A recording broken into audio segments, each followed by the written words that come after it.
Welsh art refers to the traditions in the visual arts associated with Wales and its people. Most art found in or connected with Wales is essentially a regional variant of the forms and styles of the rest of the British Isles, a very different situation from that of Welsh literature. The term art in Wales is often used in the absence of a clear sense of what Welsh art is, and to include the very large body of work, especially in landscape art, produced by non-Welsh artists in Wales since the later 18th century.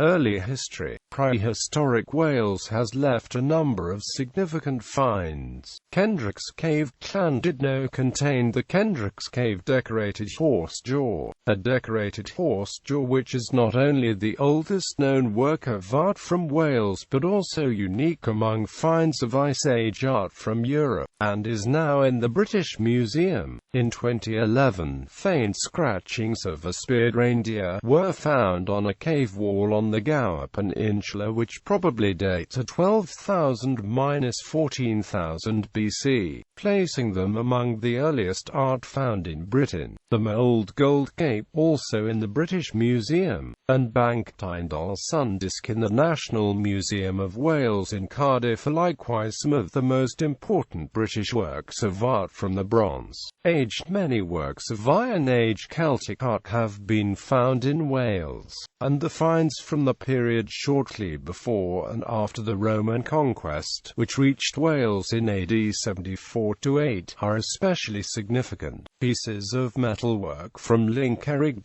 on Anglesey and other sites exemplify the final stages of Latin style in the British Isles, and the Cable Garman Firedog is a spectacular luxury piece of ironwork, among the finest in Europe from the period. The Abergavenny Leopard Cup, from the decades after the conquest, was found in 2003, and shows the presence of imported Roman luxury products in Wales, perhaps belonging to a soldier. In the early medieval period, the Celtic Christianity of Wales participated in the insular art of the British Isles, and a number of illuminated manuscripts, possibly of Welsh origin, survive, of which the 8th century Hereford Gospels and Lichfield Gospels are the most notable. The 11th century rice mesh psalter is certainly Welsh, made in St. David's, and shows a late insular style with unusual Viking influence, which is also seen in surviving pieces of metalwork of that period.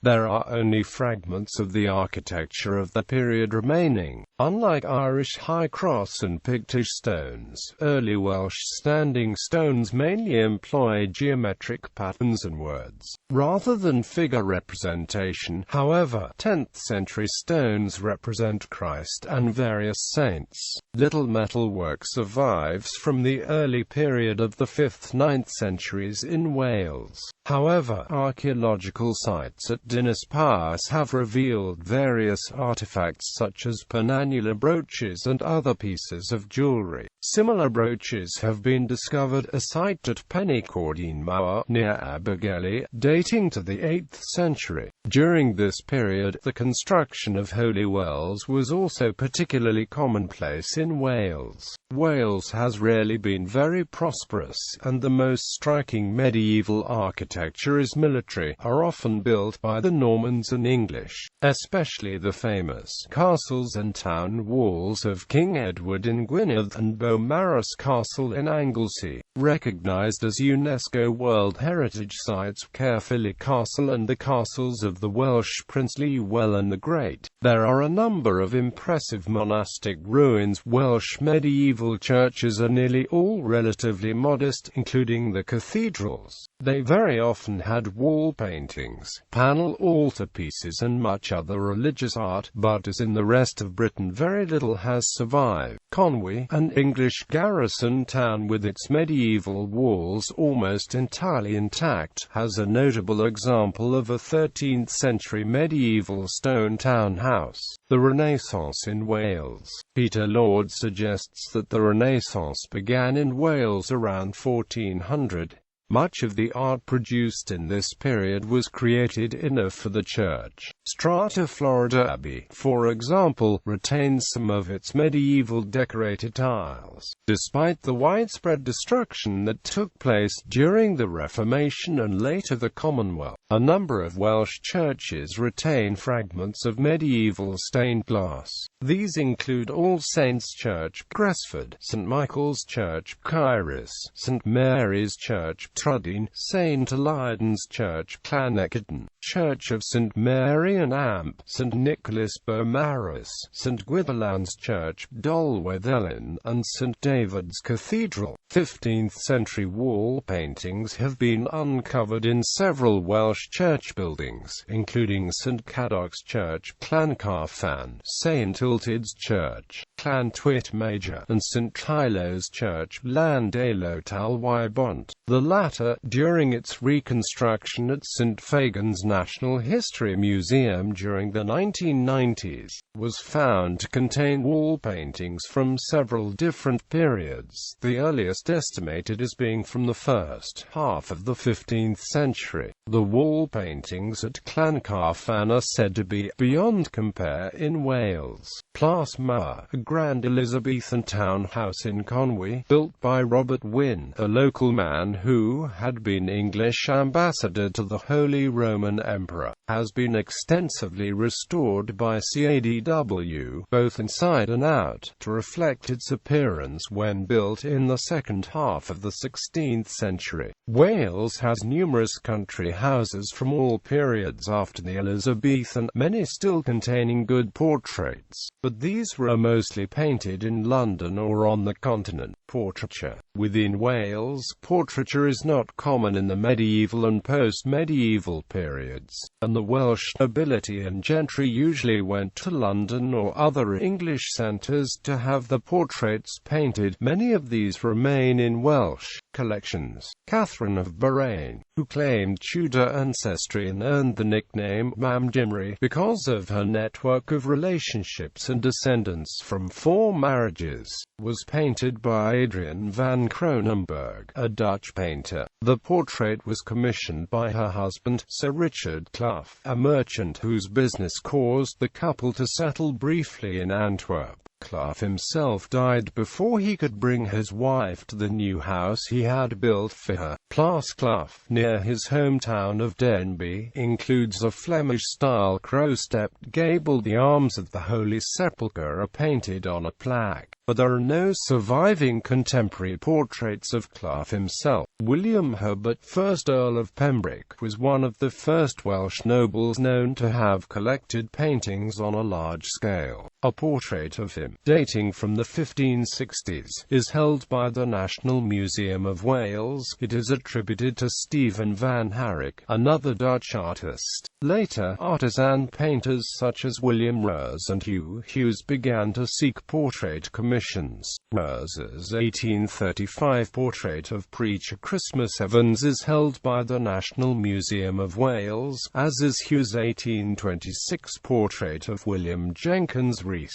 Landscapes. The best of the few Welsh artists of the 16th to 18th centuries tended to move elsewhere to work, but in the 18th century the dominance of landscape art in English art brought them motives to stay at home, and brought an influx of artists from outside to paint Welsh scenery, which was discovered by artists rather earlier than later landscape hotspots like the English Lake District and the Scottish Highlands. The Welsh painter Richard Wilson is arguably the first major British landscapist, but rather more notable for Italian scenes than Welsh ones, although he did paint several on visits from London. Wilson's pupil Thomas Jones has a rather higher status today than in his own time, but mainly for his city scenes painted in Italy, though his The Bard is a classic work showing the emerging combination of the Celtic revival and Romanticism. He returned to live in Wales on inheriting the family estate, but largely stopped painting. For most visiting artists, the main attraction was dramatic mountain scenery. In the new taste for the sublime, partly stimulated formulated by Edmund Burke's A Philosophical Inquiry into the Origin of Our Ideas of the Sublime and Beautiful, though some earlier works were painted in Wales in this strain. Early works tended to see the Welsh mountains through the prism of the 17th-century Italianate wild landscapes of Salvator Rosa and Gaspard Duffy. By the 1770s a number of guidebooks had been published, including Joseph Cradock's Letters from Snowdon and an account of some of the most romantic parts of North Wales.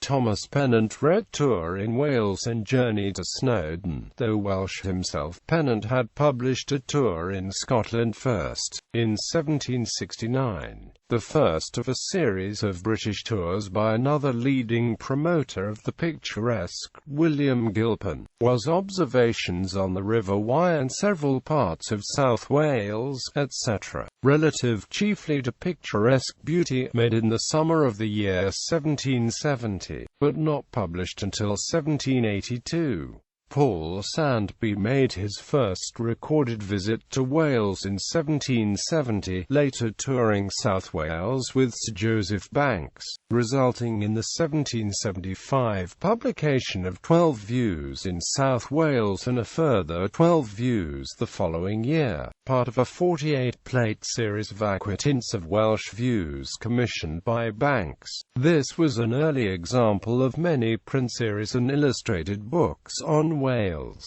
often as valuable in terms of income to the artist as original works. What might 50 years earlier have been merely regarded as inconvenience in travel could now be seen as an exciting adventure worth making the subject of a painting, as in Julius Caesar Ibitson's Phaeton in a Thunderstorm, which shows a carriage struggling up a rough mountain road. It has a label on the back by the artist, recording that the incident occurred when he was travelling in Wales with the artist John Warwick Smith and the aristocrat Robert Fulke Greville. Ibbitson visited Wales often, and was also one of the first artists to record the Welsh Industrial Revolution and scenes of Welsh life. North Wales tended to be more visited. The young watercolourist John Selcotman embarked on his first extended sketching tour in 1800, starting from Bristol, then following a well-trodden path into the Wye Valley, through Brecknockshire to Llandovery and north to Aberystwyth. In Conway he joined a group of artists gathered around the amateur Sir George Beaumont, perhaps meeting Thomas Girtin there, and continuing to Carnarvon and Llangollen.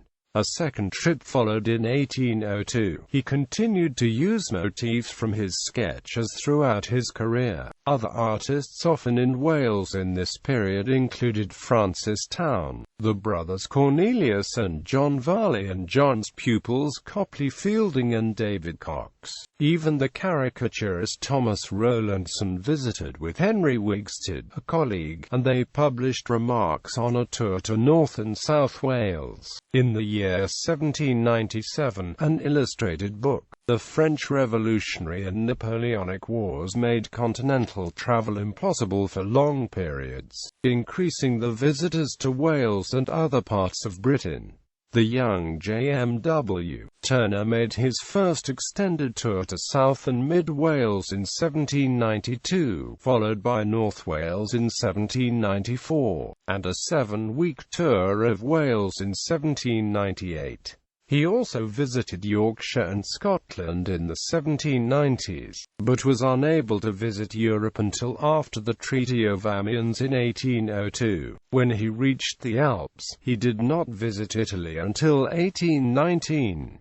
Many of his key early works drew on his Welsh travels, although they were painted back in London. His first large classicizing watercolour, a Claudian view of Carnarvon Castle at sunset, was exhibited at the Royal Academy in 1799, along with an oil of the same subject, and the next year he showed another view of the castle, this time with small foreground figures of a bard singing to his followers of the destruction of Welsh civilization by the invading armies of Edward I.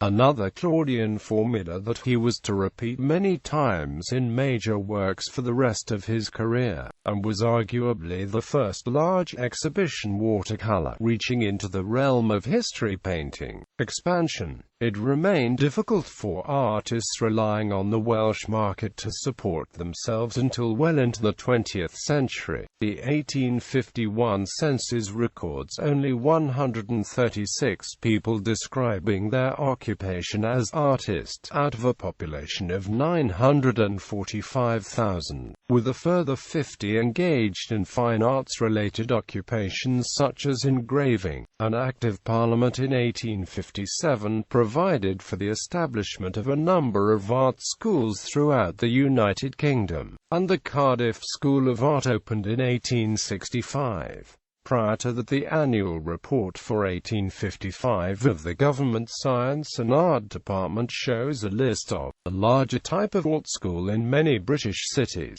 but none in Wales. Under a recently introduced new system, local schools of art had been established in 1853 in Llanelli and Merthyr, but had already closed. Those in Swansea and Carmarthen continued, and Flint had applied to establish a school. There were drawing schools in Aberdare and Bangor, but apparently nothing at all in Cardiff. However, all these pre-1857 schools, except perhaps Swansea, were mainly teaching school-aged children, usually in the normal schools, and training in industrial design or teacher training under the elementary stages of the South Kensington system. Graduates of the new fine arts Welsh colleges still very often had to leave Wales to work. Established artists continued to move in the opposite direction, at least for the summer. David Cox was an English 19th-century landscapist who spent much time in Wales, for many years spending the summer based in Betws-y-Coed, a popular centre for artists, including the English Henry Clarence Fite and the German Hubert van Herkomer, one of whose wives was Welsh. Landscape continued to be the main focus, although the Welsh artist Charles William Mansell Lewis was among those who painted common working people, with varying measures of realism or picturesqueness.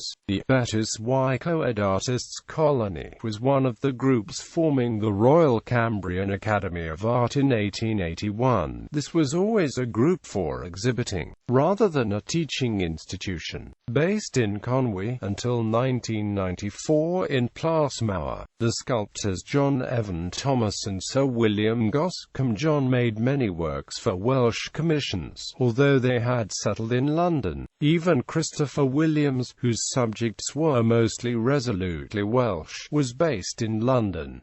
Thomas E. Stevens and Andrew Vicary had very successful careers as portraitists based respectively in the United States and France. Sir Frank Brandwyn was Welsh by origin, but spent little time in Wales. Perhaps the most famous Welsh-born painters were Augustus John and his sister Gwen John, though they mostly lived in London and Paris. However, the landscapists Sir Cyffin Williams and Peter Prendergast remained living in Wales for most of their lives, though well in touch with the wider art world. Kerry Richards was very engaged in the Welsh art scene as a teacher in Cardiff, and even after moving to London, he was a figurative painter in international styles, including surrealism. Various artists have moved to Wales, usually the countryside, though paintings of Cardiff of around 1893 to 97 by the American artist Lionel Walden are in museums in Cardiff and Paris.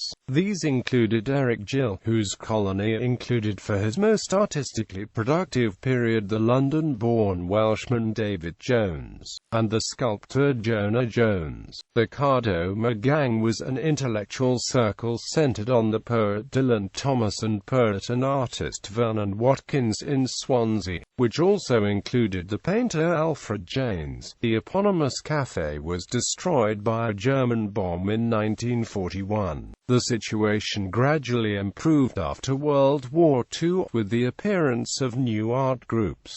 The South Wales Group was established in 1948. The group's initial conception was in response to the Royal Cambrian Academy's relatively weak representation from South Wales at the time. In 1956, when the South Wales Group failed to become a Southern Academy, the 56 Group Wales also emerged, with the aim of promoting modern Welsh art beyond Wales's borders. Also in the industrial valleys, the Dowlais settlement, delivering art classes and activities, was established in the 1940s by artists including Heinz Cobble and Arthur G. Ardelli, and the Rhondda Group was formed in the 1950s, a loose group of art students whose most notable member was Ernest Zobel, whose expressionist work was deeply rooted in the juxtaposition of the industrialized buildings of the valleys set against the green hills that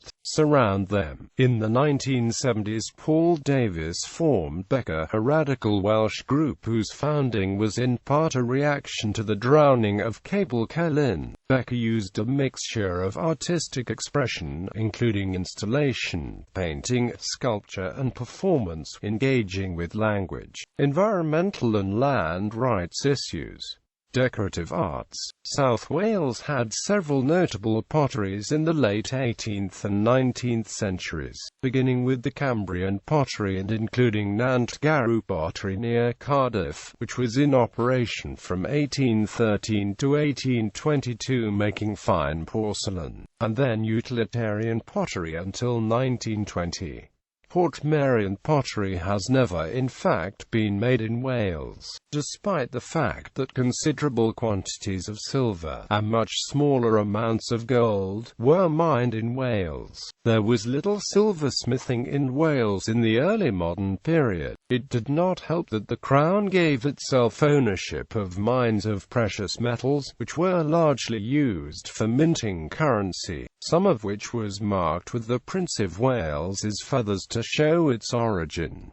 The Welsh gentry mostly had their silver made in English cities. Contemporary Welsh art. Today, Welsh and Wales-based artists, including members of the Welsh group, the 56 Group Wales, the Royal Cambrian Academy, and artists not affiliated with any particular group, provide a varied contemporary tapestry of art across Wales, from the abstract art of Brendan Stewart Burns or Martin Jones, to the expressive, modern figurative art of Siân Rhys James or Clive Hicks Jenkins, for the politically charged work of Iwan Bala or Ivor Davies, to the pop art of Ken Elias. The contemporary art of Wales is noted perhaps more for its variety, rather than having a single set agenda. However, perhaps due to market forces of the inspirational shapes and changing light, the Welsh landscape is still particularly well represented in commercial galleries throughout Wales and beyond, either through the expressive, almost abstract techniques used by artists like David Tress or the more traditional approaches used by others like Rob Piercy. Conceptual art in Wales. Conceptual art is represented in Wales with a number of successful artists including Bedwyr Williams and David Garner, together with performance artists like the group Trace, creating and showing work in Wales and beyond. A number of Welsh galleries focus on conceptual art, with the most significant perhaps being Moston in North Wales and Chapter Arts Centre G 39 in South Wales. The gold medal at LLE Self in the National Eisteddfod of Wales has seen a notable trend towards more conceptual approaches over the last 10 or so years, with installation work being the usual focal point. The 2003 development of the Art Mundi Prize in Wales's presence at the Venice Biennale has strengthened the country's international reputation for conceptual and installation art.